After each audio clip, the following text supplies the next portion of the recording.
Hi everybody, it's me. I'm as usual, profoundly underprepared to begin. I'm still plugging in my computer and getting ready to welcome Cinelle Barnes for our live First Life Frenzy critique.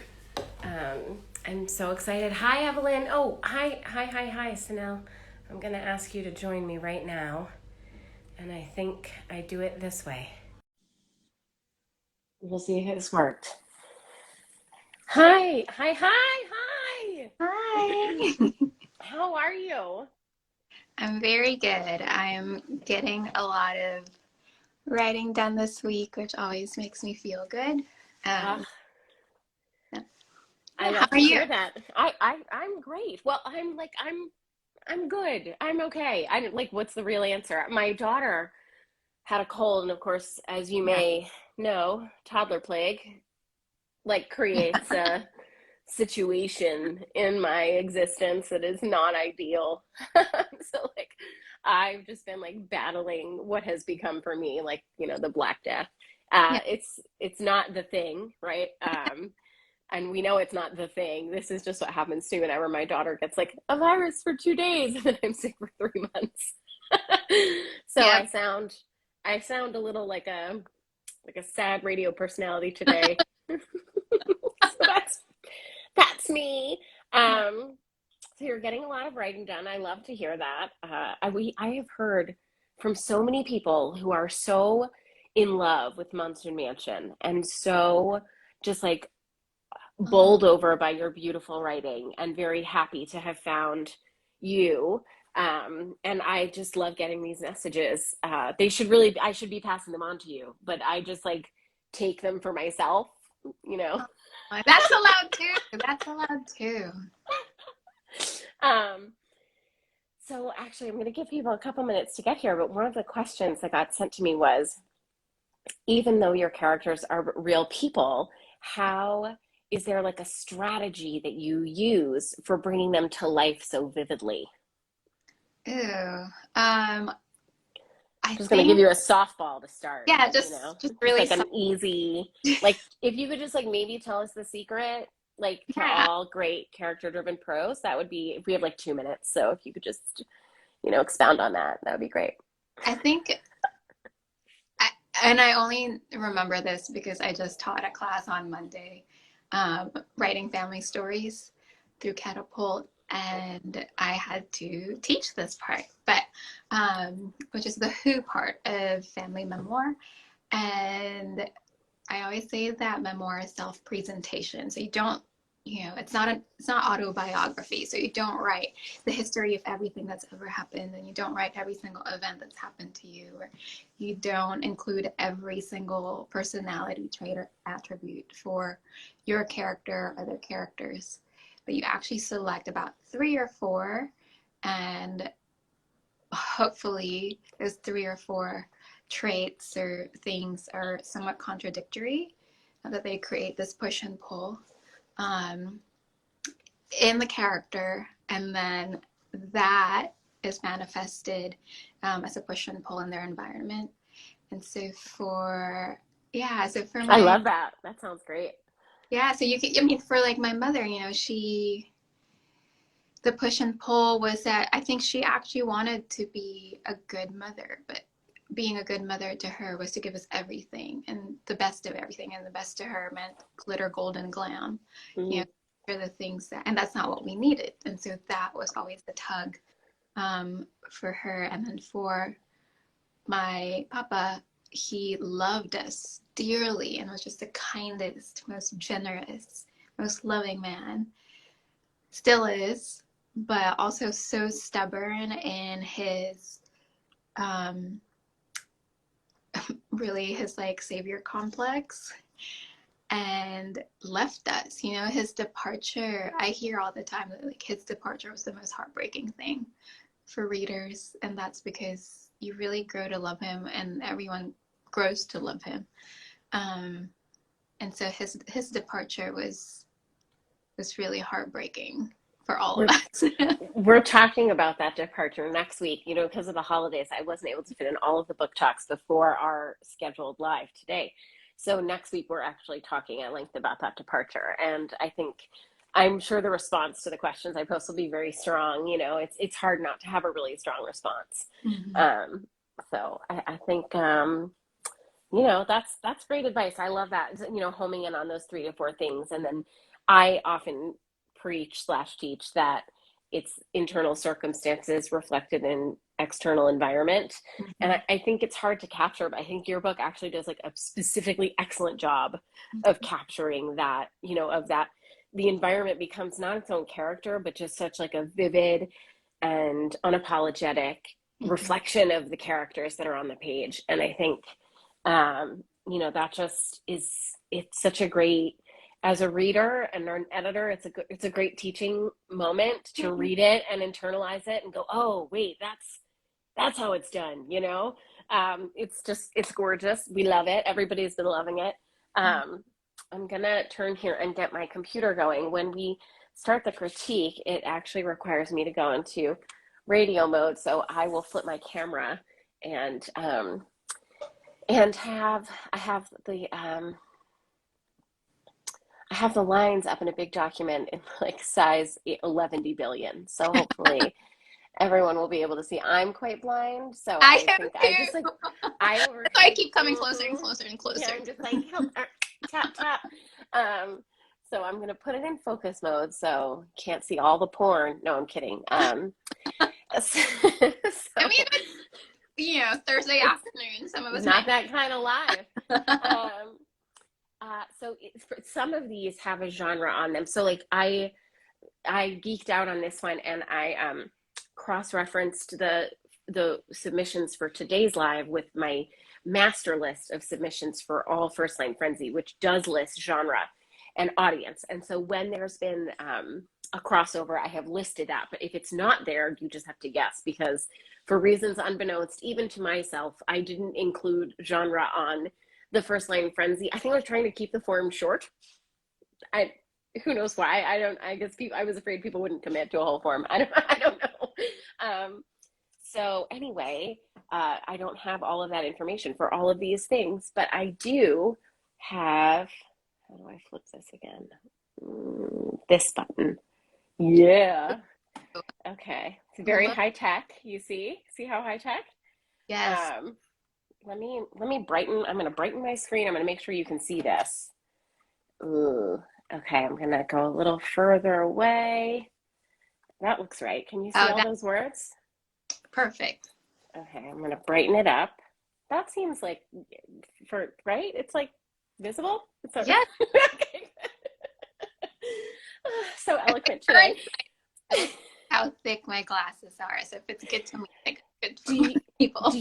do you have to get like the super high octane thin lenses? Hmm. So I ordered my last pair from Warby Parker, and I selected, you know, the thin lens, and their customer service reached out to me to be like, we have a secret uber thin lens that we don't advertise because it's expensive to make, but without it, your glasses will be 2 inches thick, even with the good glass. And I was like, oh, okay, yes. So they try to make you feel special about it, but really it's just a kind of legal blindness that we needn't discuss. Okay. Okay, so all right, so we're going to get started. So the rules for anybody who is just joining us for the their first line frenzy is that we look at the first line, and we're sort of searching for how this line activates the narrative, looking specifically at character and conflict and voice when possible, and just giving our first impressions, and trying to extrapolate how those impressions might speak to larger structures in writing and in the text, which sounds very sort of noble and highfalutin, but really it's first impressions that may lead to broader insights. So I will read them aloud for any who are even more visually challenged than I am, and then you can let me know what you think. Does that sound good, Snow? That sounds good. Fantastic. Okay, here we go. I braced against the chair like a heifer in a crowded chute, wide-eyed and wary. What say you? Okay. Is it me first? Do I go first?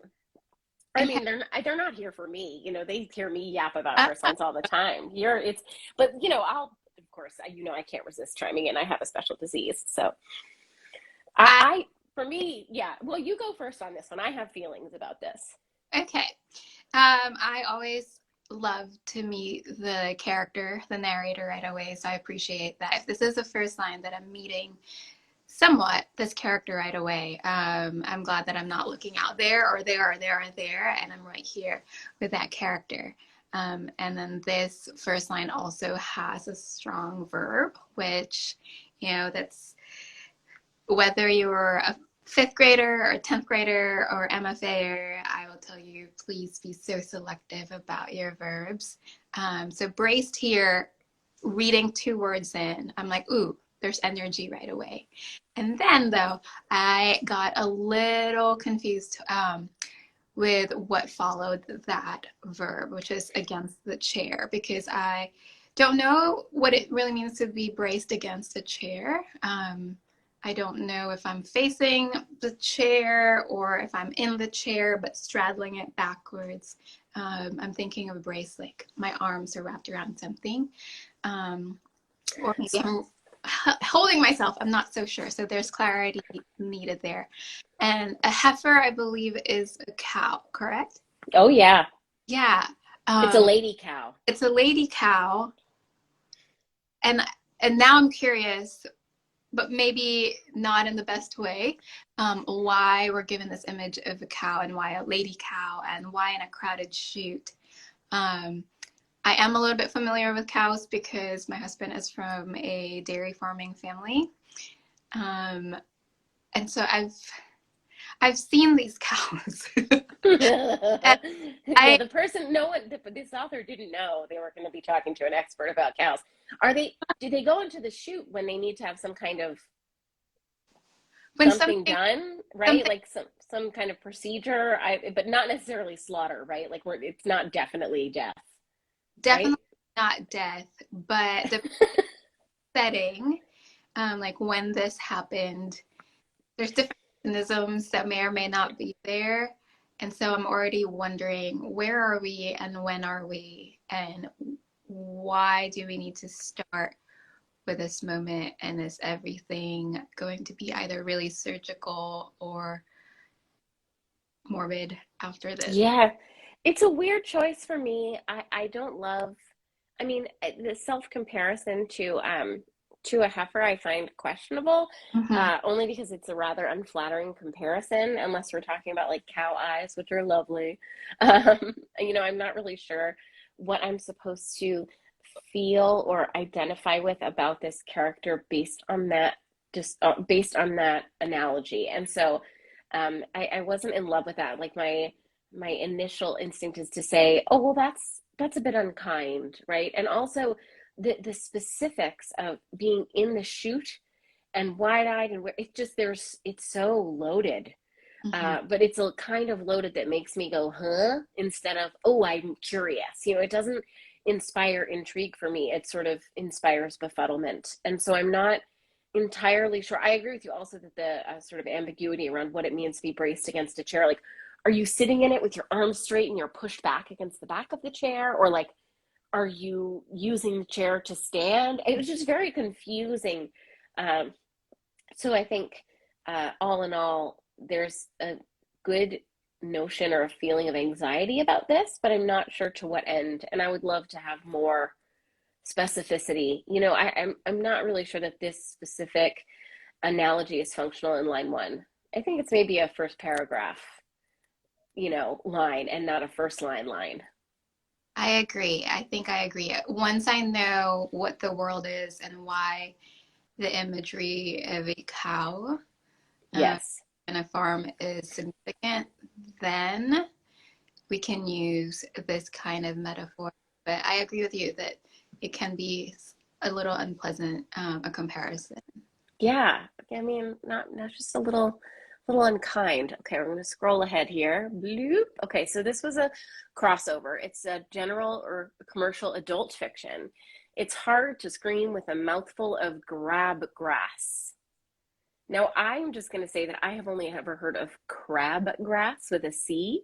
Yeah. And I don't know what crabgrass is. Neither does Microsoft Word, which might mean it's not. I mean, we can't really read into that too much. But I I little cross-checked, and it's not a typo because it was typed into two separate forms the same way. uh, Seems yeah. very thorough. I went a little bit Sherlockian about that. So I know that it's real, though it's intentional, and it's not fantastical, right? Because it's commercial fiction. Uh-huh. So there you have it. That's all I can offer you. Yeah. Uh, and I think that's all I can offer back because I don't know how this, and then my mind went somewhere else, and I'm like, no, this is general commercial fiction, not that genre. And Right. yeah, I almost, if it just said grass, I think that would be a lot more intriguing. Um, because I can immediately think of, if it's just that general noun, if it's that kind of generic noun, then I can already think of several instances where I might have grass in my mouth. I played soccer, and so I'm thinking, ooh, did they skid forward against the grass, the field? I don't know. But Yeah. yes, I think It's grass, yes. it's hard to know. I also think this is a little bit of a fact cake. Fact cake is a term that I have introduced to the First Line Frenzy community based on an anecdote from my best friend's sister-in-law who, on the eve of her wedding, presented her wife to be with a cake that said, "Tomorrow you will be my wife." And it was just like hashtag fact cake. Like it is a statement of fact. It has been emblazoned on a cake. We're here because of that fact, and this has a little bit of that fact cake feel for me. Like I imagine it's hard to scream with a mouthful of anything. Nick says it's a typo. Nick, it is not a typo. It was typed this way on two separate forms, so we believe it is not a typo. Unless you're the author and you're telling me it's a typo, in which case I apologize for woman-splaining your own line to you. But it was, put in twice the same way. So that is why we think it's not um, a typo. So not a typo, bit of a fact cake. I guess maybe starting with, I guess I might be interested in what the muffled scream sounds like. Yes. Right? Wouldn't that be a more effective entry point to this?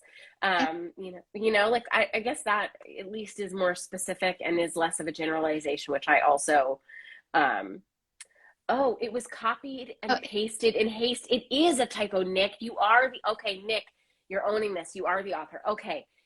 Well, see, now we have to okay. So I'm sorry for telling you that it was not true. I'm sorry.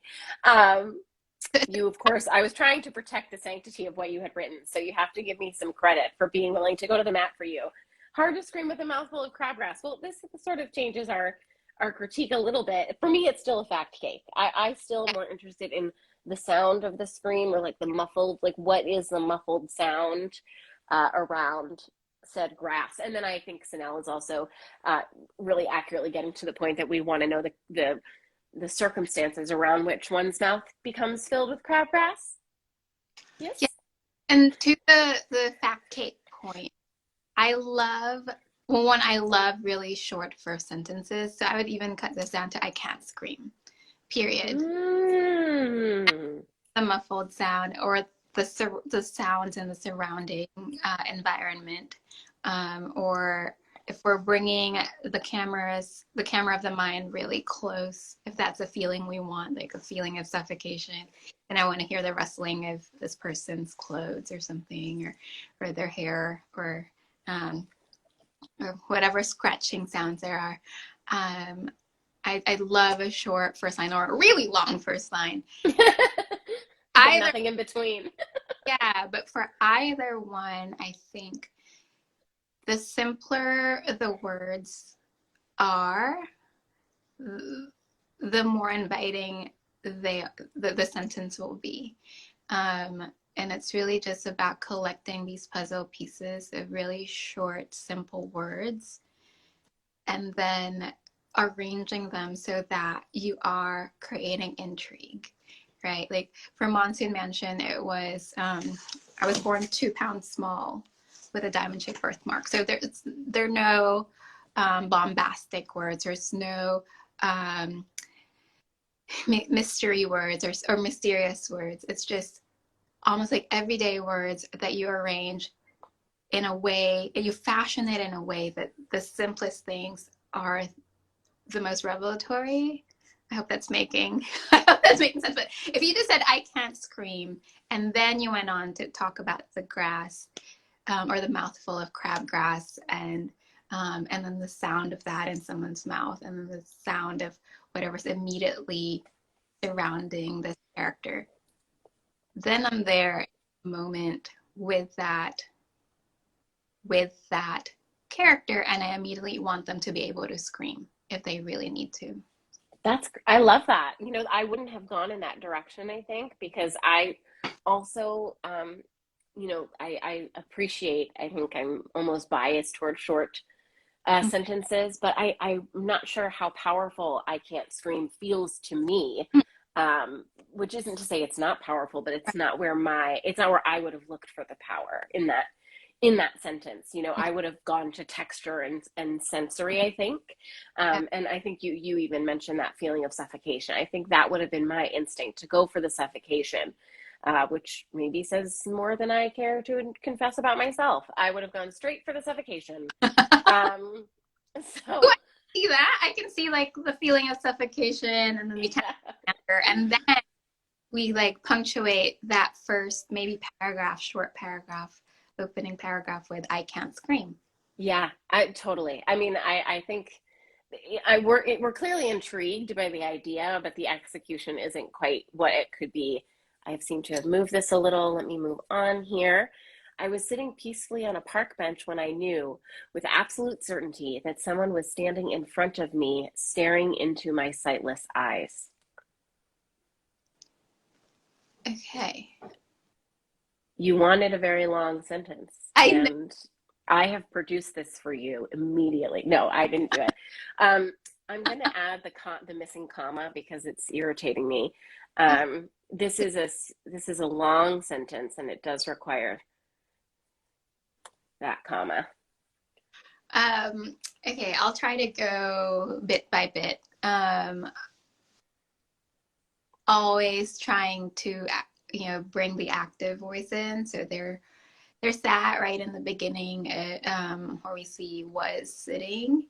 I know that this is also a pet peeve of Becca's. Oh, yes. Yeah, so I would, change that from passive to active voice. And I'm not a great fan of adverbs either. I want you to tell me specifically how you're sitting. And again, show me gesture, show me body language, show me what this person is, looking at, or I guess we can't really look in this instance, but maybe what they're listening to. So that listening to, yeah. On a park bench when I knew with absolute certainty. That feels so repetitive to or have absolute certainty. I think certainty is certainty. If it's not absolute, then it wouldn't be certainty. So I would draw absolute. That someone was standing in front of me. Curious about that one. Staring into my sightless eyes. I think I keep getting more and more and more and more befuddled because someone is certain that someone else is in front of them. But they can't see them. Can't see them, but they know that that other person is looking into their eyes. Yeah, it's a lot. It's a lot. And I think the other thing is it's quite a bit of burying the lead, isn't it? Because the core idea here is that a sightless person knows something for sure without seeing it. And I'm more interested in how that knowledge is obtained, right? Like, is it a breath or a feeling of warmth that's slightly warmer than the breeze? Or is it the sound of someone's breathing? Like, I feel like there's something about breath and wind, or like zone in like on the awareness of a specific thing in the environment, and then how that thing is disrupted by this presence, you know? I don't know. It's a great opening image. It's just the wrong way. It's just poor execution. It's the right moment, though, I'm pretty sure. Yes, it is definitely the right moment, and I want to live in this character's body. Yeah, really, really embodied experience for Really sure. experience, like you said, breath, air. In Monsoon Mansion and a much later chapter, I talk about, being asleep, but the air changing, like the feeling of the air changing in the room, and that says a lot that there's a stranger there. Mm, And because this person is sightless, to be actually behind the lens of their eyes is so important in creating a really vivid experience that's particular to this character. Like you said, like what shifted in the air? mm-hmm. Is it sounds that um, no one else will notice? And why is it important that this other person is looking at their eyes and not just them? It's a Mm-hmm. um, There are a lot of questions here, and I think again, super absolutely the right moment, but just the wrong entry into that moment, you know? And I think overall, while this is a long sentence, it has very little dynamic texture in its structure. And so if you're going to use a very long sentence, I like to see more than just phrase, comma, phrase, comma, phrase, comma, phrase, comma. I'd like to see some syntactical variation. And of course, that's a level of nitpicking that probably is not appropriate at this time. I hyphen and followed by or preceded by parentheses or but that might just be me. But I agree. And a good exercise I think for editing this line is to actually just close your eyes and experience what it's like. Writing Monsoon Mansion, I sat down on the floor a lot or laid on the floor a lot, like lie down on my stomach on the floor a lot, so that I could get what actually is perspective, narrative perspective, and that is, no more than 2 to 3 feet from the ground. Mm-hmm. The world really changes, and the way you tell the story changes because you shifted again the camera of your mind, but also the camera of your eyes. That's wonderful. I love that. When I was doing one of my yoga teacher trainings, I'm a very type A person, Mm-hmm. and I was instructing Surya Namaskara A with I guess a sort of I wouldn't want to kind of call it militaristic intensity, but it certainly wasn't a gentle instruction. And my very gifted teacher made me lay on the floor with my eyes closed and instruct the whole thing prone with my eyes closed because I knew it. Like I didn't need to see anybody to instruct it. And it was so transformative because it took away, I don't know, I like could not be the stalking tiger that I was.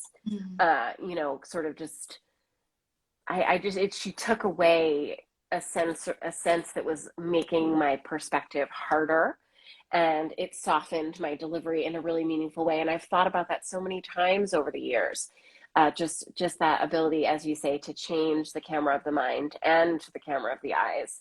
Mm-hmm. It really, really changes, just how you Get up and move and drink water. I'm so sorry. Reminding me to drink water. This is a reminder. Wow, that's a great idea. Everybody drink your water. I'm gonna drink my tea. Hold on.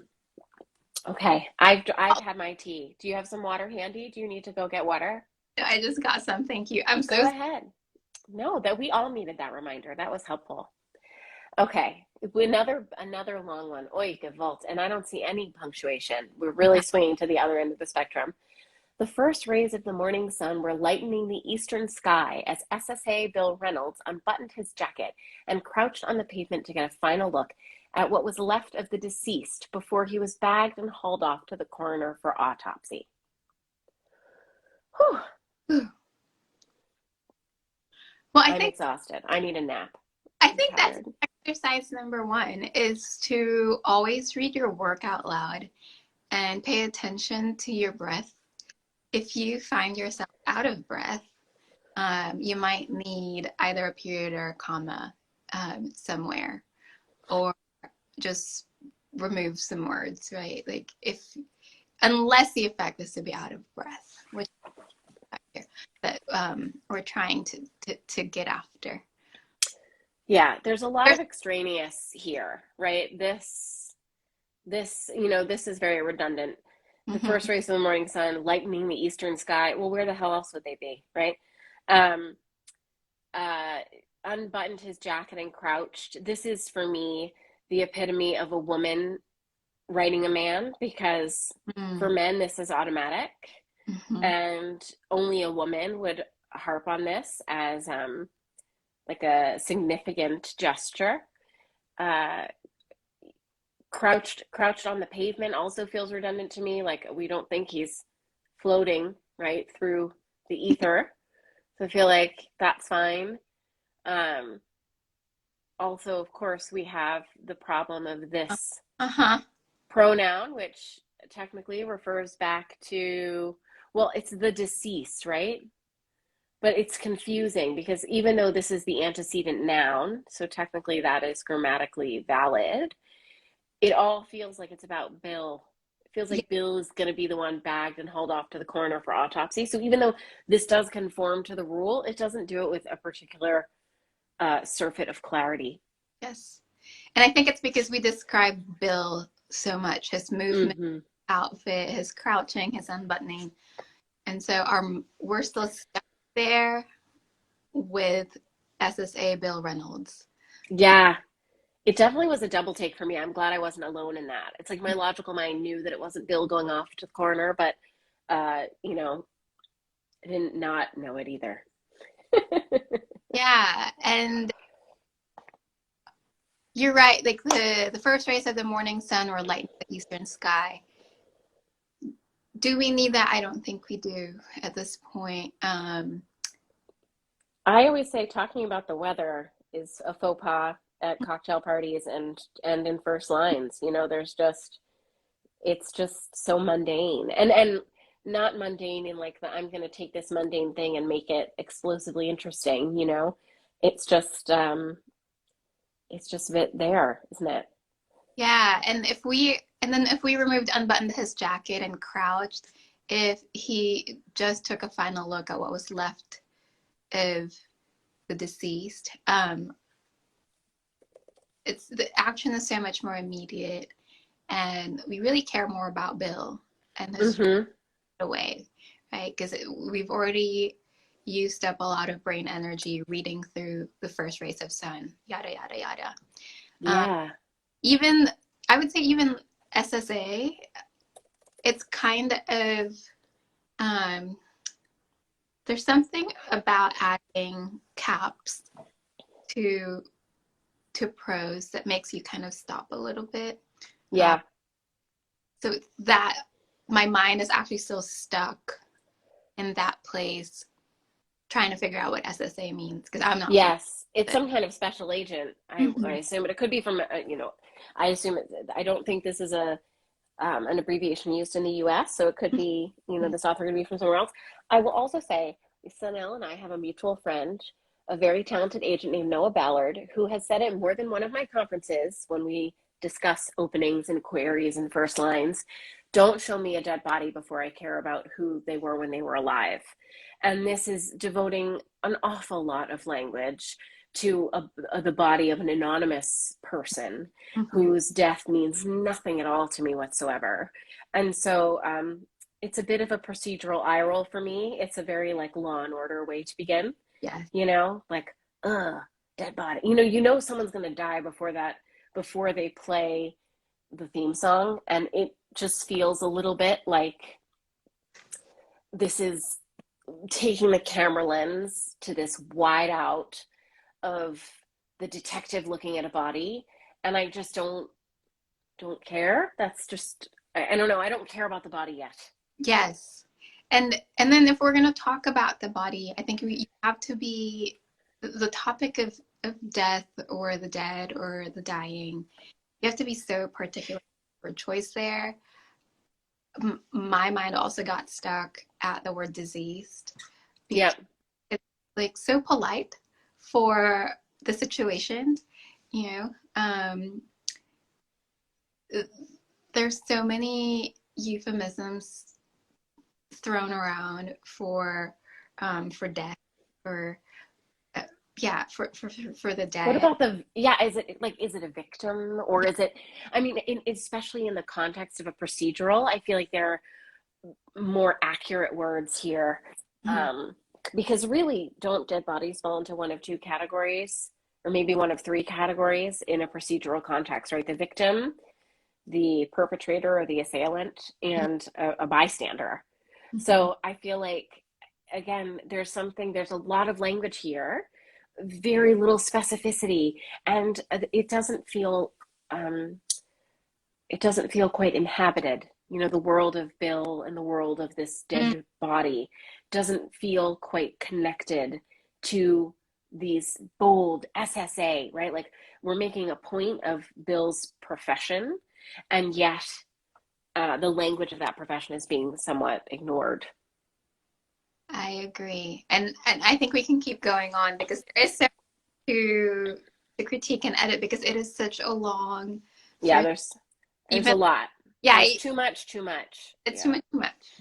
Too much, too much. Aha, okay. It was such a small lie, but lying to a demon is no small thing, nearly as dangerous as telling one the truth.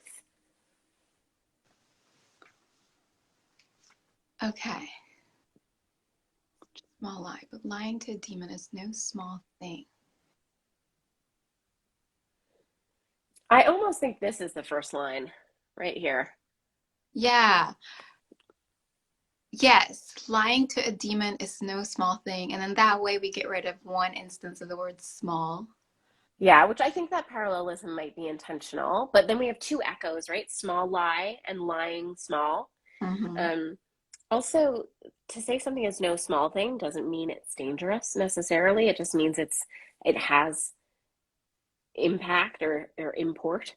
And so this isn't parallel either. There is no small thing and nearly as dangerous. These two things aren't of a mind, so to Hmm. speak. So I love all of the twisty, almost Zugma like sort of folds in these ideas, but I think it's a first paragraph concept, not a single line concept. I agree. I like what you did there with lying to a demon is no small thing. And then really, I would really workshop that last bit of nearly as dangerous as telling one the truth. But now, Yeah. as we were so specific with lying to a demon, Mm-hmm. that kind of specificity with telling who the truth, because telling someone the truth, telling my daughter the truth is different from telling my husband how much I spent today already. I'm kidding. But yeah, there's, if you bring specificity to the who in that last bit, I think then we'll really feel um, the burden. Um, Yes. mhm. You know, one of our viewers, Delta Writer 12, gives an edit, which is lying to a demon is nearly as dangerous as telling one the truth.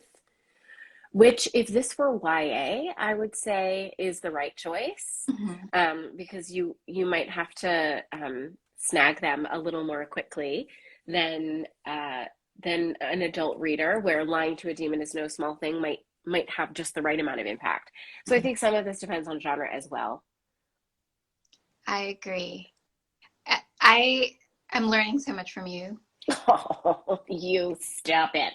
For the writing perspective, I rely on a lot on feeling And that's not to say that feeling didn't take practice, but so much of that feeling is unlanguaged. And so I really appreciate everything that you're saying right now, because I feel like this will actually help me talk to myself when I'm editing myself, but then also talk to my students with a little bit more specificity. So I love this. I'm going to dine out on this compliment for the next like 6 months. So if anybody talks to me between now and, next year, mid-year, I'm just going to be like, remember that one time Cinelle said that really nice thing about me? You made it here today, Becca. Oh, well, thank you. Let's move on. Let's be specific about this next bit. Oops, thriller suspense. There's quite a few of these coming up, I think. At the core of every desire, there's a ticking time bomb of heartbreak. Okay. There's a lot of there's abstract nouns, there's This demon, there is. You uh-huh. stop doing that, people. It's enough. It makes your writing sound passive. There was, there is. Womp womp. No more. We abolish this. This is verboten. Okay. Yeah. It's a generalization, isn't it? It's a very specific kind of generalization, but it's a generalization nonetheless, which is immediately pedantic, and I don't think readers appreciate that. Yes, and if you're here, I remember being, I think, a sophomore in college, and was in a writing class, and my professor just kept saying, stop it with these cliche metaphors, like ticking time bomb, heartbreak, like anything that you've heard before. If you've heard of, if you've read someone or heard someone refer to the heart as a ticking time bomb before, don't do it, unless, of course, there's a catch, right? Well, ticking time bomb anyway is a cliche. Yes. I mean, it's never not going to be a cliche, and that it's just not. There's no place for a cliche in a first line, because it says, what does this say to your reader? I really can't be bothered to say it a new way, so I'm going to say it an old way and assume that I'll grab your attention with something else. This also feels to me like this is like, I would definitely have written this line in my like junior high poetry journal. I just feel like, it's a little twee. It's a bit, you're probably nicer than I am and wouldn't say this, but it feels a little syrupy for me. Yeah. No, I agree. I keep thinking of all the live journal accounts I open. Yeah, this is a MySpace header. Yep, yeah, that's what it is. This is a MySpace header or a live journal title, and I'm talking about a non-existing boyfriend. Oh yeah, it's the like, I hope they message me to ask about it. It's one of those. Yeah, I think this is bit saccharine, bit syrupy for me, bit too general. For thriller suspense, also, like, think about the expectations. Some readers are going to open a book and just read that one line and then decide. And I don't think there's anything quite thrilling or suspenseful about this, even though there is a literal ticking clock, which, bravo. It's just not the right kind of clock, and sadly, it's attached to a bomb. So I would rethink this entry point. Yeah, I have two more quick thoughts before we move. I think ticking time bomb too is such a dated metaphor too, right? Like, we've already hated on metaphor, but I actually have not heard time bomb in real life or in a movie in a very long time, unless it's like, I don't know, Rush Hour 2. But watching a lot of Rush Hour 2 these days, Cinelle. Well, it is but you've maxed out all of Netflix, and now you've gotten back to Rush Hour 2 for a second viewing. That's okay. That's all right. It's fine. Yeah, but right, taking time bomb. I don't know very much about bombs or pyrotechnics or anything like that.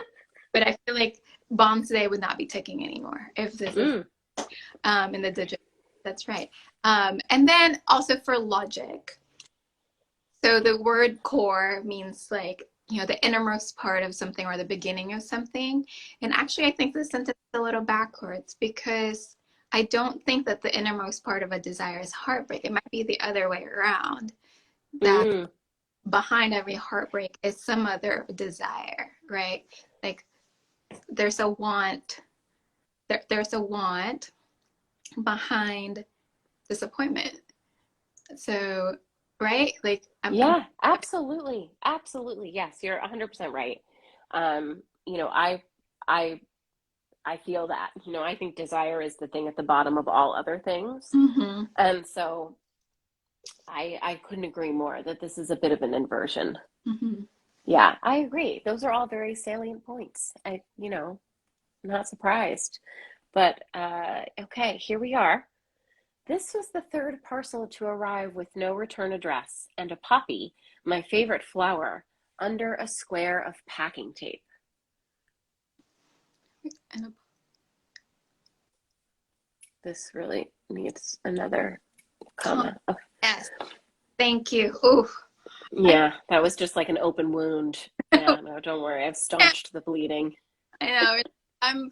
I need that suture. I know. It's like, yeah, you can't have a parenthetical phrase, my friends, without both commas. And so, because you see here, if you took out my favorite flower, the meaning of the sentence would not change. And so we know it's a non-essential, aka parenthetical phrase. And for that reason, it must be offset entirely by commas so that if we lifted it out, the sentence would still make perfect sense. And that is how you know. Yes. Okay. So this was the third parcel. I think it's interesting up to that point. We know a little bit of the history. Well, but like in 50 years, in 2 weeks, Right. I think I need a time frame here. Is it escalating, right? Like this was the third parcel to arrive in the last 6 months. I don't know. I feel like that's such a specific third parcel. It sets an expectation for specificity that then goes unfulfilled. Yeah, and because you always want in that opening scene, opening paragraph, or especially your opening sentence, to not just set, the where and when, but also the why now. Mm. Why are we beginning this book with this third parcel? Like, Oh, why yeah. book when the second one or the first one arrived? So I think you're right. Like, for how long has this person been receiving parcels? Is it any different? Is it a ticking time bomb? I'm kidding. But Is it vibrating? is it? Hearing you talk about that makes me think that the specificity of the sentence veers in the wrong direction, and that the detail about the poppy should be in another sentence. And instead, I'd like to know the reaction to the Mhm. parcel instead of the detail about the poppy. Yes. Because the detail is actually quite confusing. Is it on is it is it on the outside? Is that what's in the parcel? Is that the parcel? Like what is I'm confused, I Yeah. suppose. And I saw someone in the comments say that, it's nice to leave a poppy under packing tape or something like that, which I agree. It's always nice to receive flowers in any shape or form, given that they're alive. But is it a pressed poppy? Is it, and now I'm even, again, going back to logic and technicality, if this was mailed, the poppy would not survive, right? Right. And if it's under a square of packing tape, which in my mind, that translated as a square might be this big, Right. can that much tape even hold a poppy in place in transit? So I'm already, especially if this is general commercial fiction and it's for adult reading, like Yeah. The I, logic, we're getting trapped on the logic. And what I often advise in First Line Frenzy is that if the logic stops your readers in their tracks to go, wait, is that even possible? You've made a misstep, because now we're thinking about how much flour can fit under packing tape instead of wondering. We've completely stopped wondering about this idea of the third parcel. We have no idea who the protagonist is whatsoever. And like no return address, but is there postage on it? Has it been hand delivered? Like there are much more interesting and relevant details here. Not that the poppy detail isn't interesting, but because it's being squished into a sentence that is very clearly about something else, it's not even a sufficient level of detail to warrant interest, right? Because we're smushing these two ideas. The parcel is an idea, the poppy is an idea. They don't belong in the same sentence. Yes, I agree. I agree. I'm all about dissecting. And I know this seems like too much, technical stuff, but that is the work of the writer, is to get in there, get in that sentence and think, is every bit of it right? And has it been arranged so that it's so clear that like, all this person can think about is story, voice, and attitude, right? Like I'm not having to do as a reader, not having to do the mental work of figuring out if the pieces are right. All I'm doing is writing that feeling that the writer has created. Yes. Yes, that's the work. Look, we're not going to do any more of this person's work for them. We're going to move on. You're absolutely right, as usual. Oh, we got a genre on this one. Ooh. Okay. Every day I walked out from the castle, over a bridge, across a little stream, and down the hill into the village. The castle. Hashtag fact cake. Yes. It's a fact cake, friends. Every day I walked out from the castle, over a bridge, across a little stream, and down the hill into the village. It is a fact cake, and it's what I call stage direction. Like if you read a script or a screenplay, this is the thing that wouldn't be said out loud. Yeah, exterior castle. We see it's the thing in italics before the screenplay begins. Yeah, it's a wide lens, and also who's interested in the everyday? I'm interested in the day that it changes. Yes, and medias res, always. Always. When life as a character knew it ended. Yes. And yes. Yes. And the adventure began. Yes.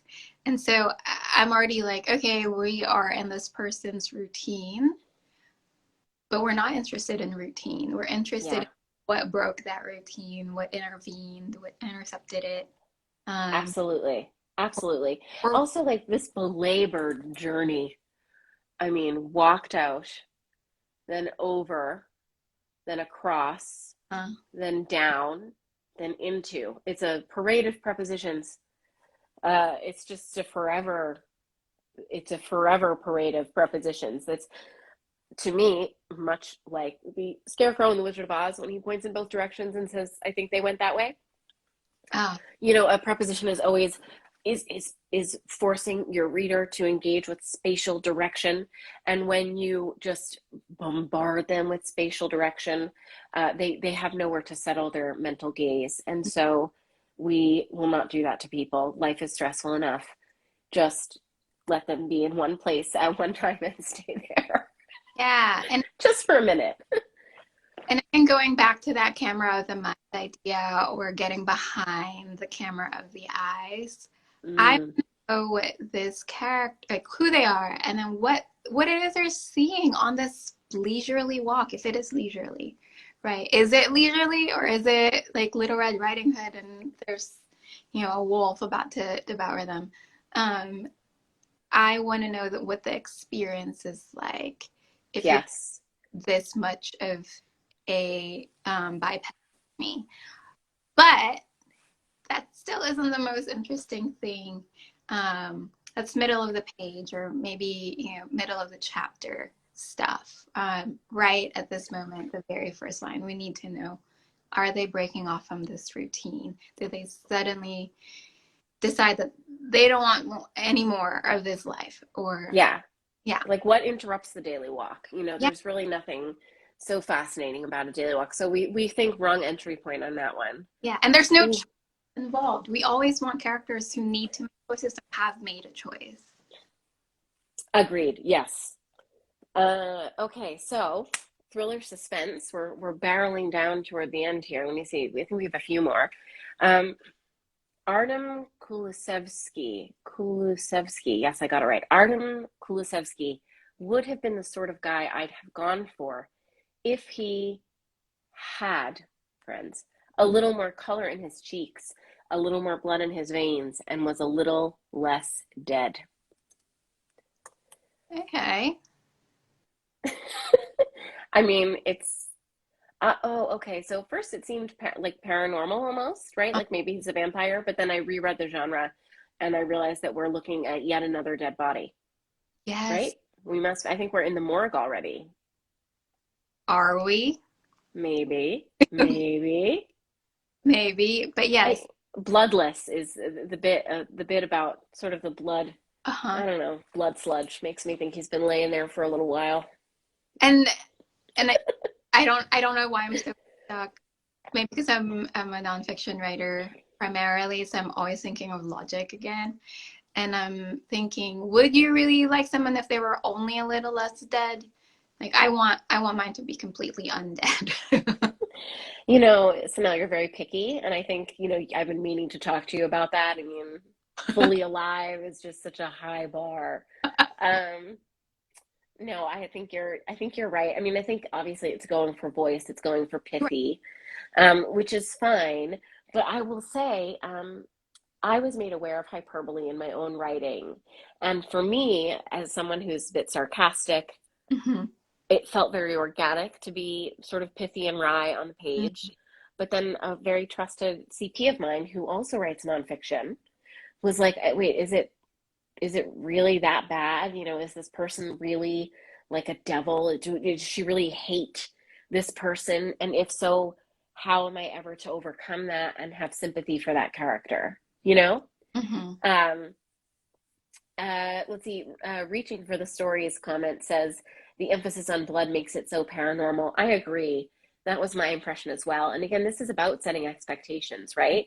There's humor here and there's voice here, but there's nothing thrilling or suspenseful. There's just something a little bit like bodily, right? It's not even gore. It's just observational, and bloody, which I suppose for some people, relates to thriller suspense. But I think this immediately subverts an expectation that a reader comes to, which is a problem. Yes. You can subvert readers' expectations in other ways, Oh yes. but not wait, we're not even sure what maybe you're in.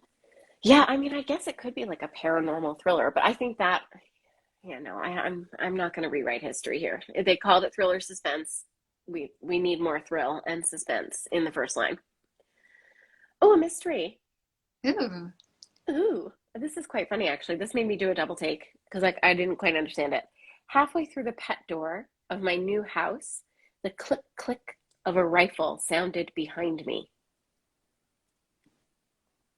Is it the rifle in the pet door? Is it the Yeah. person? Like I was, who's going through the pet door, right? yeah, that's we have to be always be careful with the use of clauses. Like I get that this all happened in the same moment, but tell us exactly who is halfway through that pet door. And like is it the character? I am halfway through the pet door. Um yeah, I, I I agree. Look, even just I am halfway through the pet door of my new house when the click click of a rifle sounds behind me or sounded behind me is so much more effective and very interesting. I mean, yeah, I'd be intrigued by that. I am very intrigued and I immediately want to get to know this person. I feel like they're a person that I would want to be friends with in real life if this person likes to go through their pet door. Well, I assume it's a new house they've forgotten their keys or misplaced them, right? And would you italicize this? I would. It's a sound. Yeah, I would. It's sometimes a bit intrusive in a first line, but I think it's important. I see. I quite like that. I like it edited. It's Uh, halfway. oh, oh, look, reaching for the stories. Sharp-eyed viewer here says, if the click click is behind you, you can't see the Ooh, rifle.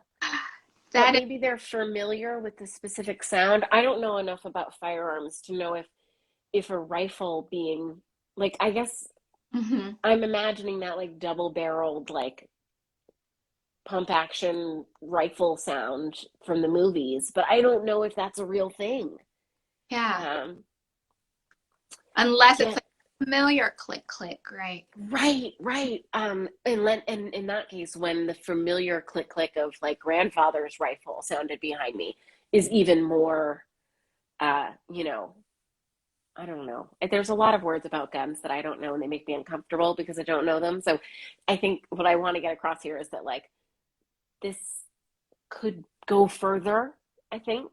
Yes, But it's a really interesting moment, and I absolutely think the right moment and very close to the correct execution. I agree. I agree. Okay. Oh, page 10 of 11. All right. Well, this is the penultimate. Ooh, a romantic suspense. Oh, here we go. For all of James John Warren's self-proclaimed psychic abilities, the dangerously arrogant cult leader hadn't seen this fuckery coming. Oh boy. That that didn't end how I thought it was going to end. Me Oops. neither. And when you were reading it, you took on many voices. I Well, did. It took me for a wild ride, didn't it? That triple name, man. That sets a tone. James John Warren, self-proclaimed psychic abilities. Okay. I'm not mad just yet. Uh, No. the danger, although here we go, the dangerously arrogant. That is that's dangerous. Yeah, that's getting me. What does that even mean? Yeah. And yeah, what does that even mean? I don't know that arrogance can be dangerous immediately. Well, funny you should mention that. Out of grad school, I had given myself 30 days to find a job and move out of my parents' house. And on day 29, I got offered a position at a curtain wall and window installation company in New York City. Long story short, my boss at the time was an incredibly arrogant man. And eventually, years after I blessedly stopped working for the company, fell off a 57-story building in New York because he didn't tie off his safety gear, which in that case means being arrogant was extremely dangerous. And yeah, that was so I get it. I do. But barring that specific kind of dangerous arrogance, I'm not sure what it means here, right? I mean, I don't know. Yeah, and to me, cult leader immediately says dangerous and arrogant. Um, Oh, that's so interesting. It does, doesn't it? I and mean, how does one rise to those heights without a dangerous level of arrogance anyway? Or a dangerous level of danger? an internship is what you need. I'm kidding.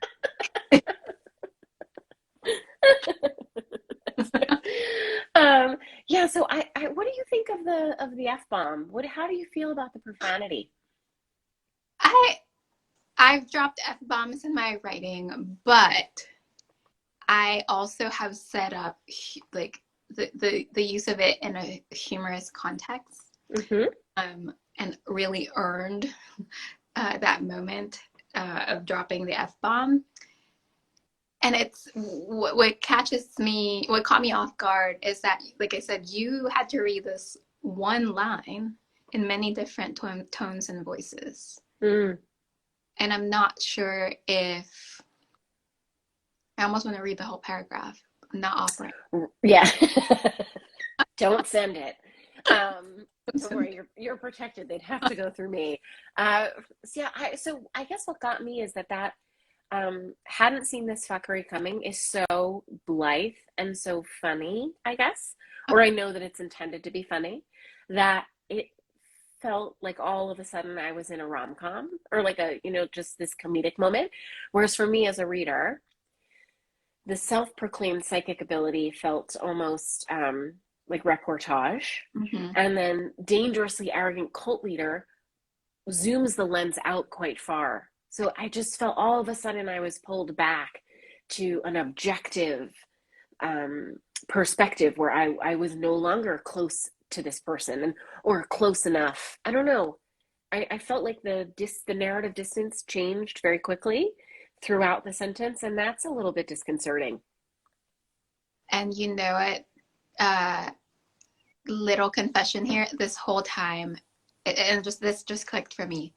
I just realized that James John Warren is the cult leader Oh, you didn't realize that?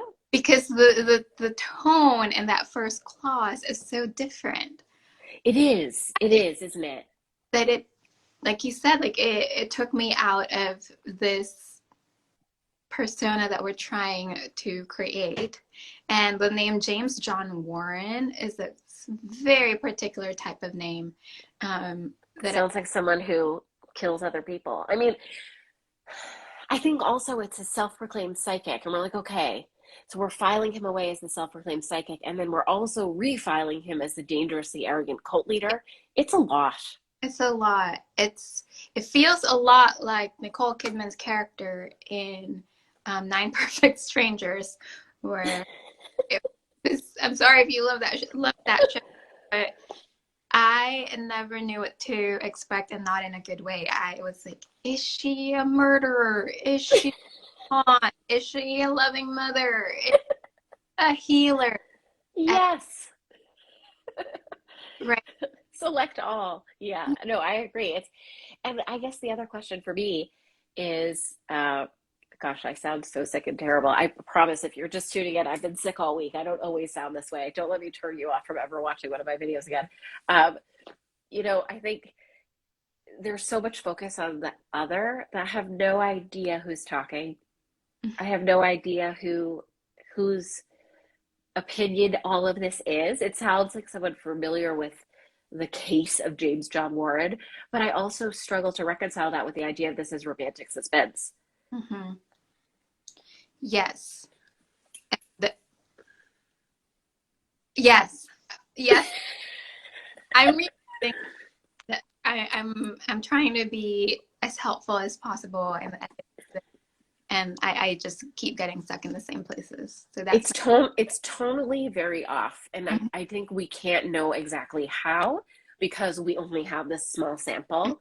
But there's something here about the actual tone of the prose that is dissonant with both my generic expectation and that last phrase, right? The yeah. vocal sort of brazenness of the last phrase has nothing to do with the first 2/3 of the sentence.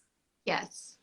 And if we are going to drop the F-bomb, I would like to hear that in James John Warren's voice and how he would say it. Oh, interesting. He dropped F-bombs. I think there's, yeah, this he conjugates that word a different way. But yeah, I'd rather hear James John Warren's voice and his being arrogant and maybe his impulsiveness. Rather, yes, little show don't tell action. Mm-hmm. Wouldn't be a first line frenzy if we didn't say show don't tell. Okay. Dude, this is our last one, YA Sci-Fi. If there were any way for Clay to get paper without stealing it, then he wouldn't be a thief. But there isn't, and he is. Any way for Clay to get paper?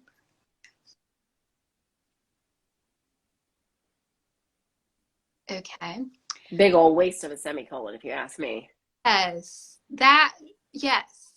Please, I know that you have a lot of like non-first time here, but I would like for you to always explain it so well. When should we use? I'm so glad you asked. Yeah. So semicolons are used to connect to complete sentences whose meanings are intertwined enough that to read the second without the first changes its meaning. So neither sentence is complete, like they're each shaded by the other. And that's when we use that device to connect. So what you really want here is an M dash. Yes. But that's so the semicolon can be used as a connecting device to say, don't close your brain on idea one until you've read idea two, or it can show contrast, but that's often a more academic use. Yes. That's, semicolon, however, comma is a very academic usage. So in contemporary prose, and certainly in YA sci-fi, I would only ever expect to see a semicolon used to build an incredibly complex idea. Do you know what I just noticed as well is that a couple of these first lines submitted for today are very concerned with the if. Like this one actually says if. And as a reader, or maybe as a writer, I always prefer just tell me what is. Just tell me what is. Like, tell me what is. Because the if will work out itself if you have all the right specifics there and you have the right pacing and you have, characters who play the role of the foil. The if will come about on its own if you tell it. I feel like I'm going to have to make like 9 million text graphics to capture all of these like wisdom gems that you've dropped in here. Like, I don't even know where to start choosing. But yeah, the if is so that conditional, right? Like starting with the conditional. And I don't know that people think about the conditional as a tense unto itself, but it is, friends. It is a tense unto itself. And in some ways it has its own rules, right? But I guess I hear you say, and I agree, that you ought to put your reader on solid ground before you bring them into a conditional existence where things might have been another way. Am I the only one who sees this and thinks of that line in One Jump Ahead in Aladdin when he's like, he's like, if I wasn't starving, I wouldn't steal. Like, did you get any of those vibes from this? I definitely also got Les Mis vibes. Yes, you reached for Les Mis and I reached for Disney's Aladdin. So I guess that just says everything about us as consumers of media and culture. And that's fine. That's fine. Everything's fine. Yeah, I guess. Cartoon pecs versus real hard abs. My kids are obsessed. My son, my 8-year-old son, believes he knows every word to the Will Smith Aladdin. And between You, Me, and the Lamppost, he does not, but he fills in the blanks very artfully. And I hear him sing the entire score, I would say roughly 3 times a week. So, that's maybe why it was on my brain. But I guess, we got a comment here from Reaching for the Stories, whose input today has been really on point. Thank you so much. Saying, I'm intrigued by a world where there's a scarcity of paper and why the protagonist needs it. Yeah. 100% agree. Right. Absolutely. But show us this character making that choice, right? Yeah. Conditional is just a conditional. The conditional is a situation that the character is in. But the story is not the situation. The story is what choice this character makes. Yeah, that is true. And I guess take me to the moment of theft, right? Like, take me to the danger, or maybe even keep quiet that what's being stolen is paper. I guess I might be interested in that. I also won't get into this now because I think it will just bore everybody to tears, but I think there's a mantra or the sort of rule, I'm trying to highlight just this, that was changes to were when if is stated or implied. Yes. But this is a far more complicated grammatical rule. And it's so interesting because we're talking about the conditional tense. So was changes to were when what is stated is unlikely to occur. So there's like a total shade of meaning here with the grammar that, like, if I said something like, well, if I were to turn into a crow, right? If I were, because it's extremely unlikely. But if I said something like, well, if I was to change into my comfy pants, that is very likely and therefore uses was. And so I think if our goal today is to scare you off of opening with a conditional, for a variety of reasons. Let it be because not only is there's a lot of nuance to the grammar of the conditional tense in English, but then there's also this question of why if when we could reach for is. Is, yeah, what Yeah. is. Hmm. That was the last one. I'm gonna come back. Don't be alarmed, everyone, because you're gonna see my face again, and it will be very jarring, I think. Okay, I'm here. Just like if you've been looking at this white screen. Um, you're so good at this. What? You're so good at this. You're very good at this. I am the expert, and I think you're very good at this. I'm gonna have to watch my back, and you're coming for me. No, I'm not coming forward. I'd like to do it again with you.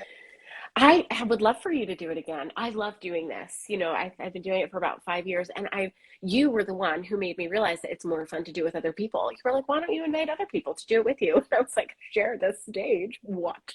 But it turns out it's delightful. Who knew collaboration? I just not something I was doing before. This was so fun, and I feel very much validated in all the things I tell myself throughout the day. The many Oh, good. press that delete button or highlight, unhighlight, move things around. Again, you made me a better teacher today. So I'm very grateful. I'm gonna start, I'm gonna rewatch this and I'm gonna make some beautiful quotes and people will believe they're mine. I'll probably give you the credit. No, I will of course give you the credit, but you've dropped so many wisdom bombs. One of the things that always amazes me when I talk to talented authors is like, how do you keep all of those ideas in your head all the time and then act on them? Like, it's one thing to sit here and pontificate about writing craft, and then it's something else to do all of the things that you are saying, and it's obvious that you do it. I mean, we've seen the evidence, right? But it's just so amazing. Good job. All about practice and reading a ton. What are you reading? Do you want to tell us what you're reading right now? Ooh, yeah. I love to talk about this. It's like my favorite thing.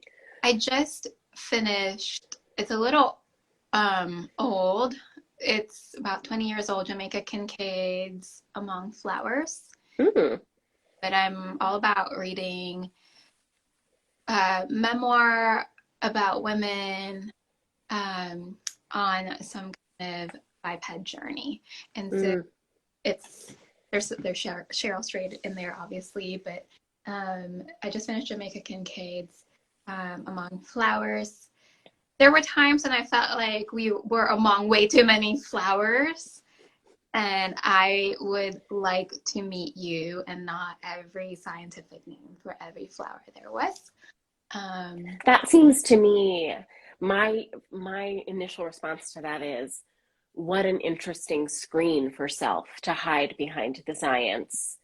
To even the word among as a title word, among is a word used to describe a relationship between three or more things, right? And so isn't that interesting to have completely decentralized the self? Right, like to choose a title that decentralizes self so much. I find that very interesting. And again, this was written like 20, 21 years ago, and I think, but it shows that centralizing the self, especially centralizing the self as a woman of color, was not the mode. And reading it like a writer, but also reading it like a reader, you can tell that a lot of outside input went into this, to the crafting of this book. That's fascinating. That's really interesting.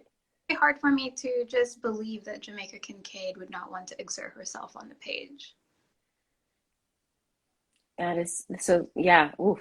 What that says about, well, we know publishing has this like terrible and very long history of doing exactly this, right? Like I take the image or idea of you and I sell it and I profit off of it.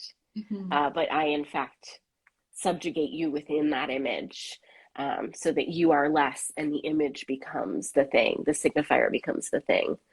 That's so interesting. I'm going to have to add that to my list.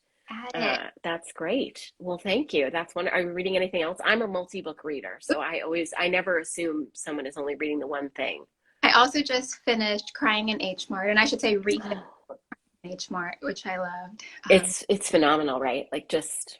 Oh, I cried at LaGuardia reading it the first time, and then I cried again on our couch reading it a second time, and now I'm gonna teach it next semester. Ooh, that's exciting. Yeah, it's exciting. You gonna cry when you teach it, you think? Rob, Do a little. are you even in Cinelle Barnes's class if she doesn't cry, or if you don't cry? Oh, that's so funny. Noah, as you know, you and I both know, he jokes that like, I don't know. He's like, it's not a Cinelle Barnes event if no one cries. Like, yeah. Well, I think that's very valid. You know, I always say it's not a work conference if I don't lose my voice. Like, were we even here? I have a bell and a microphone now when I do my conference. I like am mic'd up the whole time, and I have a hotel bell to get people's attention. Everybody hates the bell. It's very Pavlovian. By the end of 3 days, they just stop what they're doing. It's Becca. Time. Ireland. Yeah. Oh, well, okay. Thank you so much for being here. This was such a delight. And like I said, we're not quite done talking about Monsoon Mansion. Obviously, we got a little sidelined because of the holidays, so we're going to talk more next week. And I'll announce that will probably be this time. Thursday at 2 is it's my time. Which I think Thursday at 2 we'll be back. I will be back with another live, and we'll be talking more about the latter half of the book. And thank you so much to everybody for being here and for contributing your lines, which, make the magic possible. And thank you, Cinelle, for being here. This was amazing. We have really enjoyed talking about your book, and I should really start forwarding you all the messages of praise. I should really forward them. It would be a kindness. I don't know why I haven't. I'm telling you now, people really like it, as you know, I think. Well, if you sent it before the end of the year, I will print it out and add it to my gratitude wall, which currently has Dependable mascara and concealer on it. It's a thing. Okay. But, yeah. I like that. So does your gratitude wall come down at the end of the year and then go up again, and then you start a new one every year? Yeah, I do. Oh, that's very nice. Yeah. That is very nice. I don't really do end of year stuff, like I try to always put up, you see all the bookstagrammers, they're like, these are the best books of 2021. I'm so bad at that.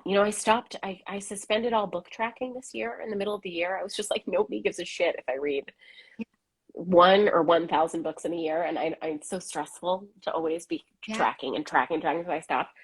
I get very overwhelmed trying to choose favorites. I just can't be trusted. And, I can't do it. End of year, all the end of year things, I like consuming them, it like extends my TBR by 17 miles, but I can't contribute to the dialogue. It just makes me very anxious. Yeah, that's the only year-end thing I do. I don't do the Spotify thing. Mine is like half stuff for the kids. And then it's like, me listening to the Hamilton soundtrack for like 16 hours in a row. And then like occasionally remembering that Adele released a new album and being like, I should listen to that. And then getting halfway through and then having to put Baby Beluga back on. So, it's just not a luxury that I have. Well, I send it. I will add it to the gratitude wall. And if it comes here, that's okay too. But I'll get it to you. I promise. People love it. That's my message. Everybody loves it. And it was a great pick. The writing is so gorgeous. I couldn't stop crowing about all of the incredible small choices that you make in your line to line. Just every word is so thoughtfully selected and it's just like those people who study the art of flower arranging and you're like, oh, is that? But then you see one of their arrangements and you're like, well, that is easily the most beautiful thing I've ever seen in my life. Didn't know that I was missing that until I saw it. And that's what it's like to read your book. Oh, thank you so much. I like to be compared to someone who does flowers. Thank you. But no scientific names. We're just going to look at them. We're just going to appreciate that they're beautiful and that's it. Yes. Thank you so much. And thank you to everyone who sent their first lines. And thank you for watching. I think this is so fun. I really would do it again. Come back soon, and we'll talk to you soon. Thank you so much. Bye. Bye, everybody.